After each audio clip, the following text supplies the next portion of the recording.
শরীয়তপুর একজন বক্তা আছে, নাম শুনছেন?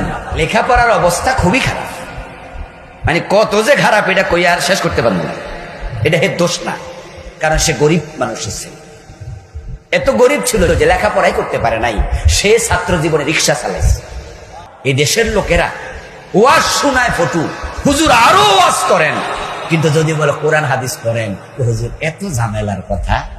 কওমি অঙ্গন এবং আলী অঙ্গনে আমাদের মধ্যে নামাজের মধ্যে তারাবি 20 ঠিক আছে, তারপরে আপনার জানাজার নামাজের নিয়ম ঠিক আছে, আমাদের মধ্যে জানাজার ঠিক আছে, আমাদের মধ্যে দোয়া ফরজের পর দোয়া ঠিক আছে, আমাদের মধ্যে হাইয়াতুন নবী শরৎ ঠিক আছে, মোটামুটি প্রায় সেম।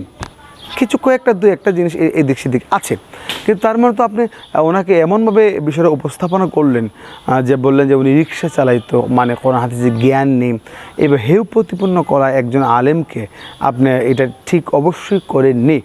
আপনারা জানেন, আপনি দেখেছেন যে শহীদ মাওলানা রইসুদ্দিন ভাই, এই তিনাকে যখন শহীদ করা হয়েছিলেন, তিনি যখন শাহাদাত বরণ করেছিলেন, আমরা দেখেছি আলী অঙ্গনে আলেম এবং কওমি অঙ্গনে আলেমও কিন্তু ওনার পক্ষে কথা বলেছেন যে আমরা শহীদ রইসুদ্দিন ভাইয়ের বিচার আমরা চাই। আলী অঙ্গনের সমস্ত সুন্নি জামাতের লোক চেয়েছেন বিচারটা হোক, পাশাপাশি কিন্তু কওমি অঙ্গনের ভাইয়েরও চেয়েছেন ইমামের বিচার আমরা চাই।